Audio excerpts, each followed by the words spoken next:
Enter करके आप इसको यहाँ पे सेव कर देंगे। नेक्स्ट बोलिए। इतना ही मिला लीजिए बैलेंस शीट 18,20,000 आ गई।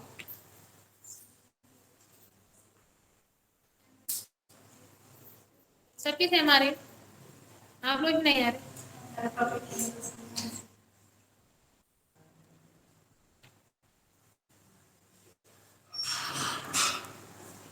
बैलेंस शीट सही आ रही।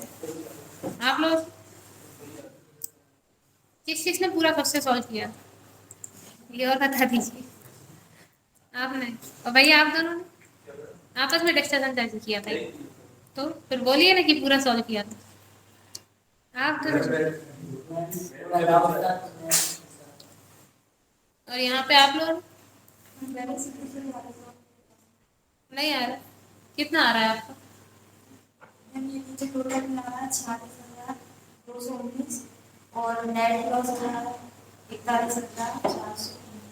आपने तो ऐसी एंट्री गलत कर दी होगी। ठीक है, अब आप लोग इतना कर लेंगे। अब बताइए कौन सी एंट्री में डाउट है, हमको बता दें। वो जब एंट्री करते हैं तो न्यू रेफरेंस सिलेक्ट करते हैं। अगर वो जब ये एंट्री करते हैं तो उसको सिलेक्ट कर दिया जाता है। जैसे नहीं करें तो कुछ होता है ना, बिल्कुल होता है। आप जब यहाँ वाउचर एंट्री कर रहे हैं, जैसे अभी अपन एंट्री कर रहे थे कि अपन ने श्याम को फर्नीचर बेचा, ठीक। आपने यहाँ पे लिखा श्याम, अमाउंट डाल दिया आपने यहाँ पे, अपन डाल देते हैं 25,000, ठीक है। आपने एंटर किया।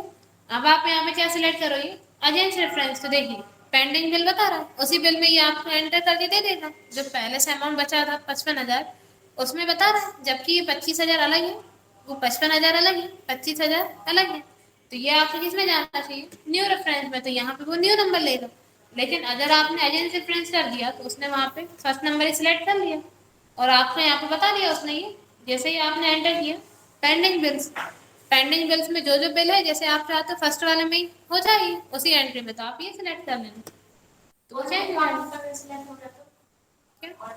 ऑन अकाउंट की एंट्री अलग तरीके से होती है, और अगर आप इसमें एडवांस सिलेक्ट करते हैं तो ये एडवांस में बता देता है। एडवांस में आप अपने अकॉर्डिंग कोई भी नंबर ऐसे दे सकते हैं, आप जो भी नंबर डालना चाहें। लेकिन अगर आप ऑन अकाउंट सिलेक्ट करते हैं तो ऑन अकाउंट में कोई सा नंबर यहाँ पे नहीं लेता, ऑटोमेटिक डायरेक्ट एंट्री कर देता है। मतलब जैसे न्यू रेफरेंस में न्यू नंबर को जनरेट कर देता है।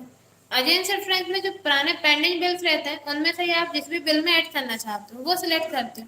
और अगर आप एडवांस सिलेक्ट करते हो तो एडवांस में आप अपने अकॉर्डिंग कुछ भी टाइप कर सकते हो। ऑन अकाउंट में वो आपको यहाँ पे कोई नंबर नहीं, डायरेक्ट एंट्री कर लेता है। जबकि अपन सिलेक्ट करते हैं न्यू रेफरेंस, ताकि आपको न्यू बिल का नंबर देखने को मिल जाए, कितना बिल पेंडिंग है। और ये आपको सब किस में देखने को मिलता है? न्यू रेफरेंस पर्सन के नाम में आता है। जब अपन उधार माल खरीदते हैं या उधार माल बेचते हैं उसमें ही आता है, बाकी किसी में नहीं आता। क्योंकि पर्सन का कितना उधार आपको देना बाकी है या कितना लेना बाकी है, उसमें आपको ये बताता है कितना अपना पेंडिंग बिल बचा है या सामने वाले का कितना बचा हुआ है। उसमें आप हमें तो न्यू रेफरेंस सिलेक्ट करते हैं, जिससे न्यू रेफरेंस में वो न्यू नंबर देके आपको बता देता है कितने बिल आपके यहाँ पे पेंडिंग। अब बताइए आप लोग कौन सी एंट्री पूछे? भूपेन भाई आप कौन सी एंट्री पूछ रहे थे? डेबिट नोट क्रेडिट नोट वाली। आप जब यहाँ वाउचर एंट्री करते हैं, आपने जो माल खरीदा है, अगर आपको खरीदा हुआ माल वापस करना है, मतलब खरीदा हुआ माल अपन तब वापस करते हैं जब जो माल आपने खरीदा है उसमें कुछ माल आपका डिफेक्टेड रहता है, उस माल को अपन वापस कर देते हैं। या जो माल आपने बेचा है अगर उसमें कुछ माल डिफेक्टेड चला गया है तो वो माल अपने पास वापस आ जाता है। तो खरीदा हुआ माल वापस करते हैं तो परचेस रिटर्न, बेचा हुआ माल वापस आता है तो सेल्स रिटर्न। उसकी एंट्री होती है डेबिट नोट और क्रेडिट नोट में। अभी आपके ये दोनों वाउचर यहाँ पे एक्टिवेट नहीं है तो आप इन्हें सिलेक्ट नहीं कर सकते। आप F11 प्रेस करना तो आप अकाउंटिंग फीचर्स पे आ जाएंगे। यहाँ पे आपको ऑप्शन देखने को मिल जाएगा यूज डेबिट क्रेडिट नोट, इस ऑप्शन को आप यस कर दें और एंटर करके आप इसको सेव कर लेंगे। तो यहाँ पे ये दोनों आपकी एक्टिवेट होके आ जाएंगे। अब खरीदा हुआ माल अपन वापस कर रहे हैं तो एंट्री आप करते हैं डेबिट नोट में। आप माल वापस कर रहे हैं तो आपके पास से माल जा रहा है, केस आ रहा है, तो बाय में आप लिखना केस, अमाउंट डाल देना आप यहाँ पे, और टू में आप लिखना परचेज रिटर्न। अल्टर प्लस सी से आप यहाँ पे परचेज रिटर्न का लेजा बना लेते।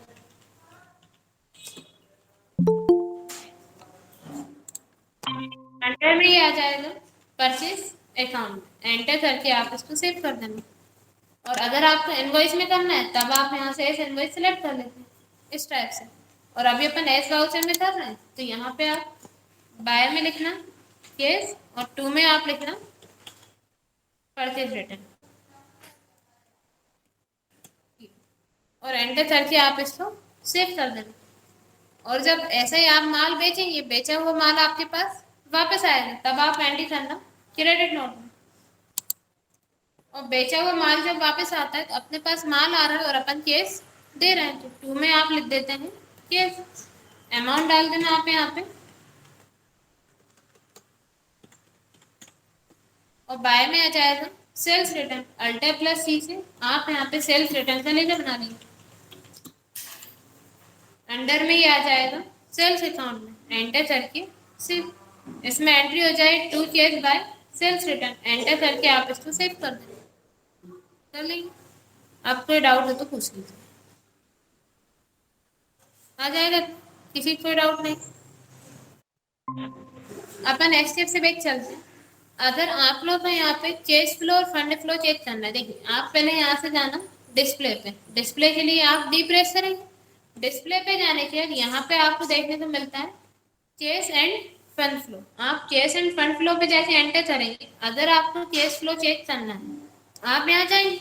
यहाँ पे आपको ये बताता है किस महीने में आपके पास कितना केस आया कितना केस गया, मतलब अगर आप चाहते हैं आपको पर मंथ के हिसाब से केस चेक करना है, पर मंथ अपने पास कितना केस आया था कितना केस चला गया, तब आप यहाँ पे प्रेस करना पहले डी से डिस्प्ले, फिर सी से केस फंड फ्लो और सी से केस फ्लो।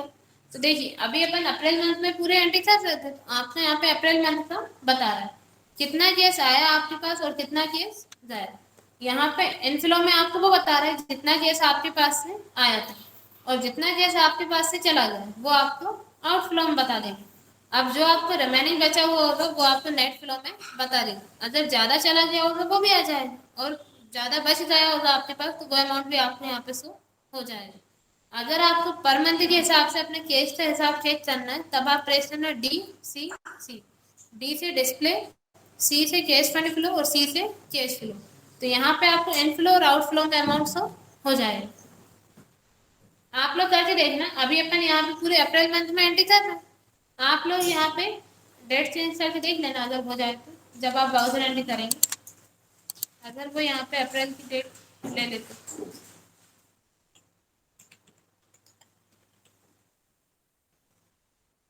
आप लोग 1-2 एंट्री करके देख लेना, 1-2 अप्रैल में 1-2 मई वाले में, तो आपको अच्छे से एंट्री समझ में आ जाएगी। लेकिन डेट क्या डालेंगे आप, 1 तारीख की डालना, तभी वहाँ आपको एक्सेप्ट करेगा। 1 या 2 के अलावा कोई सी और डेट डालेंगे तो एक्सेप्ट नहीं करेगा, एंट्री आपको वहाँ पे नहीं हो पाएगी। कर लेंगे इतना, ठीक है। तो अभी आप लोग क्वेश्चन लिख लीजिए।